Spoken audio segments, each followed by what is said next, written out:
This short recording will cover interviews, which is information that you can find in Appendix A of your eText Communication Principles for a Lifetime.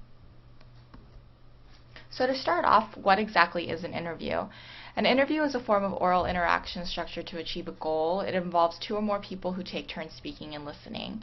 So when you're looking at this particular definition, you realize that there's more to interviewing, or it encompasses more rather, than what you would find in just a job interview in which there's a potential employer who is basically interviewing a person for a position in their organization.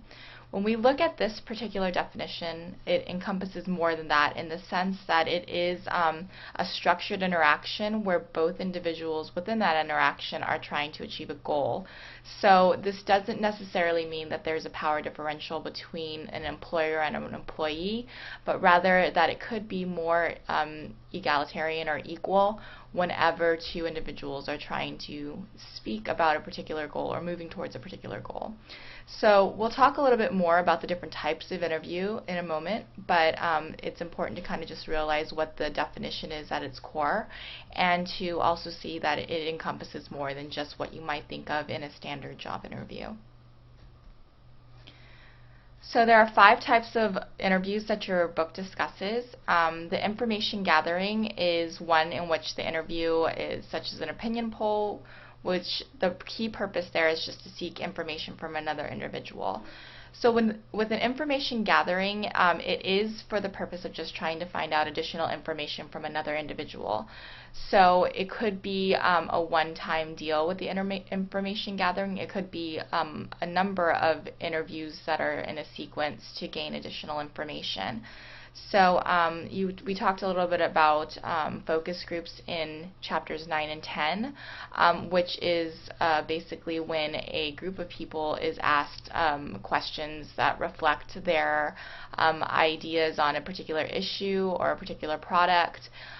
This could also be considered under the umbrella of information gathering because the organization who is conducting the focus group is wanting to get additional information in the form of people's perceptions and opinions about that particular product or issue. So that's one way to look at it in information gathering. It doesn't have to be necessarily one-to-one.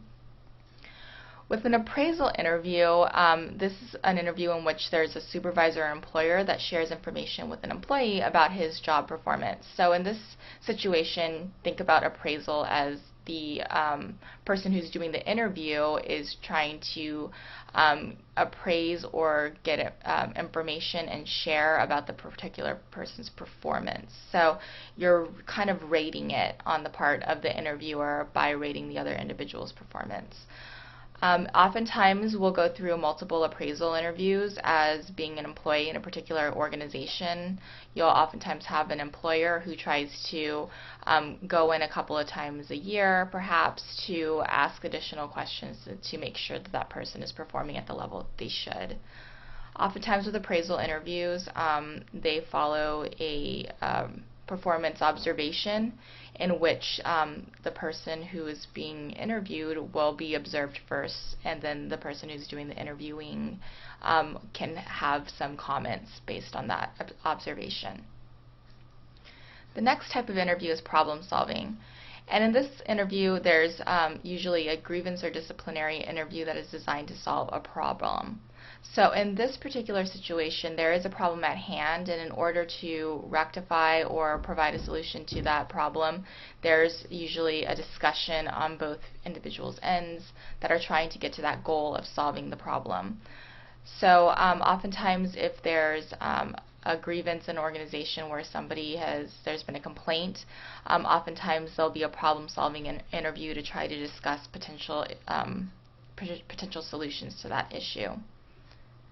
The next type of interview is persuasive. The persuasion interview essentially is looking to change or reinforce an individual's attitudes, beliefs, values, or behaviors. In this particular type of interview, there's the use of multiple questions to try to ask the person of their perception on things and then try to sway them in the direction of where the interviewer wants them to go. So oftentimes in a sales interview, you'll see that they're trying to persuade that individual to come on to their side and sell a particular product. With the job interview, this is the one we're probably most frequently associated with when we're talking about an interview. In this particular situation, it's a very focused and specific type of interview in which an individual's credentials and skills are evaluated, and this person is looking to seek employment in a particular organization, and so the key goal here is to be able to get that job. So next I have a question here. What I'll do is I'll read off the types of interviews, and I'll give you a moment to match them to the examples that I have listed here on the right. So after I read them, I'll go ahead and pause for a couple of seconds, but you can feel free to pause your recording so that you're able to answer these sufficiently. So match the type of interview to the example. A, information gathering, B, appraisal, C, problem solving, D, persuasion, or E, job. So in the first example, Jackie's manager sets up a meeting to discuss her performance in the organization. He observes her and then meets with her to go over strengths and weaknesses. This is a B, an appraisal interview. The next one, Jackie is having problems at work and asked to meet with her manager to discuss possible solutions. The correct answer is C, problem-solving interview. Jackie is asked by a friend to meet to discuss the possibility of being an organ donor. D, this is a persuasion interview. Next one, Jackie has decided to leave her job. Her last day, she is asked by the organization to discuss her experience in the position. This is A, information gathering interview. Sometimes the specific name for this is called an exit interview. Last example, Jackie is interviewing for a position. She has an updated resume and is ready to meet with her potential employer. The correct answer is E, job interview. So moving on, within interviews, you'll find that there's going to be quite a bit of question asking on the part of the employer in a job interview, and also on the part of the potential employee in a job interview, when there's oftentimes opportunity to ask questions at the end. Again, these aren't necessarily reserved just for job interviews. They can be applied to any type of interview, but it's definitely very relevant when we're looking at job interviews. So within the body of the interview, there's usually a series of questions that the interview will ask the interviewee. The first type of question is an open question, and an open question is one that is broad and unstructured and allows the respondent to basically give the response that they want to give. So they're in control of the amount of information that they want to disclose and the type of information. Sometimes people with open-ended questions will have very detailed responses. Other times individuals might have more brief responses. So open basically just means that there's any type of response that can be added to the question. The next is closed. And the closed type of question is basically that there's a limited amount of possible responses. Answer options are typically brief. So if you looked at closed questions, you can think of like multiple choice or true false, when individuals are only given a couple of answer options to choose from. A yes-no type of question is a perfect example of a closed question. Probing questions are those that encourages the interviewee to clarify or elaborate on what they've previously said. So perhaps there's an open type of question where the interviewee has provided too brief of a response. The interviewer might come in with a probing question to ask for more detail and to search a little bit more into where the interviewee's response was going. So these are for added detail and are often used to get at the crux of what the individual who's interviewing is looking for. Last type of question is hypothetical, and with the hypothetical question, it's usually the main goal is to see the interviewee's reaction to a particular situation. So oftentimes you'll get hypothetical questions in a job interview that might ask you to explain how you reacted in a particular type of situation in the past. So you'll oftentimes want to discuss positive or productive ways of how you dealt with a particular negative situation by providing a answer that has an example in it. So question. A survey that is comprised of multiple choice and true-false responses includes blank questions. A, probing, B, hypothetical, C, closed, or D, open. If you answered C, that is correct. It's a closed question. With multiple choice and true-false responses, you have a limited number of answers. So next we move on to questioning sequences. There's 3 different sequences that your book discusses. Each of these sequences will be used in the body of an interview in which the interviewer will ask a sequence of questions or a number of questions that can move in a different manner. So the first sequence that your book talks about is the funnel sequence. And essentially with the funnel sequence, you start off with open questions that allow for the interviewee to provide as much detail as they want in the response. And that moves into more closed questions in which the interviewer is asking questions with limited response options, such as a yes-no type of question. The next type of sequence is completely flip-flop from that. In this sequence, it's called the inverted funnel sequence. You basically start off with closed questions that have limited answer options and move into more open questions where, again, the interviewee can provide as much detail as they want in the response. The last sequence is called the tunnel sequence, and in this sequence you're going to have parallel open or closed questions.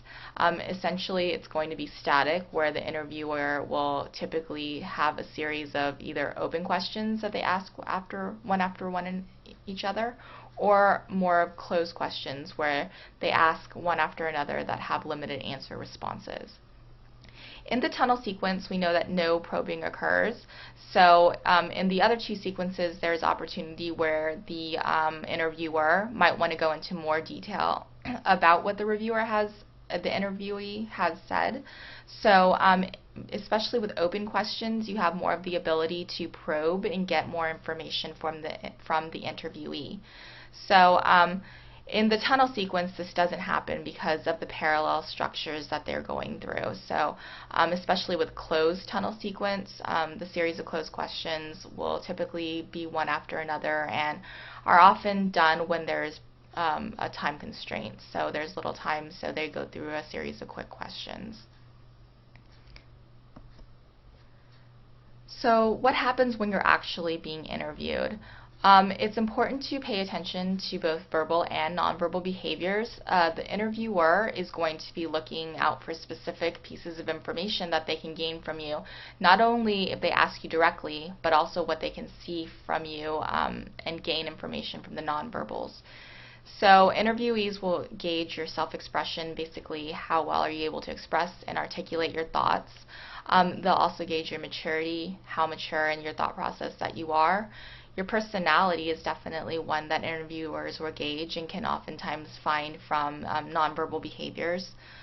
Your experience on the subject, the enthusiasm that you have for the subject matter, especially if it's for a job interview, you want to make sure that you are providing lots of enthusiasm for the job position that you're looking at. And then lastly, goals. So the interviewer will gauge both the goals that you have for yourself as much as the goals that you might have for the particular job that you're interviewing for. Another really critical nonverbal behavior is to dress appropriately, especially in face-to-face interviews. You know that there's a lot that is communicated in the way that you appear. So first impressions are important, and especially when it comes to how professional that you want to portray yourself in a job interview. So it's important to dress business professional when you're going into a type of job interview, and make sure that you are showing that credibility through nonverbal dress, the way that you appear. So moving on, in more recent years, we've obviously really transitioned to more of an online interview process for many jobs, and so it's important to also pay attention to the appearance that we portray online. So it's just as important as what we would see in a typical face-to-face interview or standard face-to-face interview. It's definitely important to realize that what you have online still affects the credibility that you have within your interview with the interviewer. So it's important to realize that everything that you have online does have some impact on what you, when you go into an interview, even if it's face-to-face or on phone. The interviewer might have additional information about you that they've found online. So it's important to be aware of what you have posted and to try to be cognizant of the types of information that you're disclosing and making sure that it is going to lend to your credibility. So a few tips to remember is it's important to be honest. So you want to make sure that you have honest information online. You don't want to lie about yourself or lie about any types of your background or history. You will want to make sure that all of that is honest. And also that it's accurate. So if you have information posted on multiple websites, it should all be reflecting the same information. The next is to avoid negative comments, and this is especially in regard to job interviews. You want to make sure that you don't post negative comments about past employers online.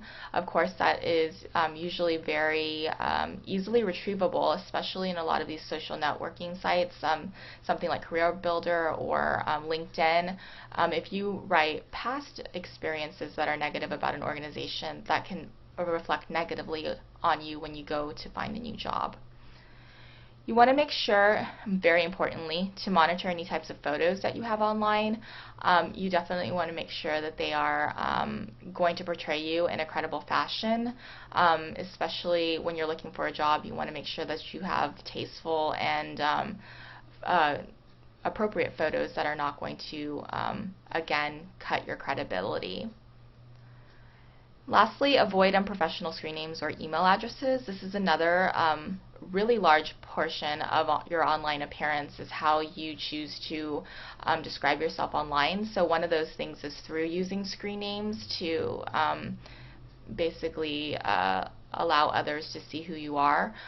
So you don't want to use something that is fictitious or sounds odd or doesn't sound professional. So you want to make sure that you are aware of that when you're choosing screen names and or email addresses. So I'm going to move into discussing a little bit more about the information gathering interview, and this is really for the interviewees and the interviewers. So from an interviewee's perspective, of course, it's very important for you to prepare in advance. When you're going into information gathering interviews, you want to make sure that you have the information that you need to give to the interviewer, as well as additional information that you might want to have in case that you are given the opportunity to ask questions of the interviewer. You want to make sure that when you're in the interview that you're listening effectively. That means that you're really listening attentively and you're not just hearing, but you're actually listening with your mind focused on it. So you definitely want to keep that focus on whatever the interviewer is saying, so that you're able to then respond appropriately, which is that third point. So you want to make sure that you do respond in a manner that is communicated in the most effective way. So if you are given difficult or hard questions, it's perfectly fine for you to take a moment and think about it before responding in a manner that is most appropriate. So even when you're asked a difficult question, it's okay to take a pause, and it's okay to try to think about the answer that is going to be the most appropriate, and to also give an answer that provides information that is going to be to your benefit. So it's definitely important to think about that when you're in an interview. Taking time is not a bad thing, to take a moment and gather your thoughts. Especially, like I said, with harder questions that are more difficult, you want to make sure that you give responses that are going to help you in the interview and not hurt you. For interviewers, they also have responsibilities within the interview to their interviewees. So it's important for them to be aware of the biases and prejudice that they might have towards others and to try to avert them and try to be as objective as possible. It's also important that they're adaptable. So oftentimes, when you go into an interview, it's hard to always tell what the other person's communication style would be like or personality. So it's important to learn how to be adaptive to the interviewee, and if that person's communication is a little different, to be able to adapt to it so that the conversation is more productive. It's important, again, to be wise with sensitive content. Just like we talked about with the interviewees a moment ago, if you're not able to ask questions that are tactful or tasteful, or ask questions that avoid any sensitive types of information, you want to try and do that, because you don't want to put the interviewee in an uncomfortable position. The next is to listen effectively. Just like with interviewees, it's important for the interviewers to also listen in an effective manner. Listen intently. Listen and focus on the other individual so that you're not just hearing what they're saying, but you're actually understanding it. So it's important for that focus to stay on the interviewer's side just as much as the interviewees. And lastly, very importantly, it's important to record information. Interviewers oftentimes will ask lots of questions that will get responses from the interviewees that are very complex and include a lot of information, especially when you ask more open questions. So it's important that interviewers record information so that they're able to look back later and understand all of the responses in the interviewee to the best of their ability, and to be able to make informed judgments, especially if this is a job interview. You want to make sure that you have gained the appropriate and accurate information that was gathered in that particular interview. So it's important that interviewers try to be organized and record that information. So this brings us to the end of this recording. Feel free to give us a call or email us at comm@wgu.edu, or give us a call at 1-877-435-7948, extension 3371.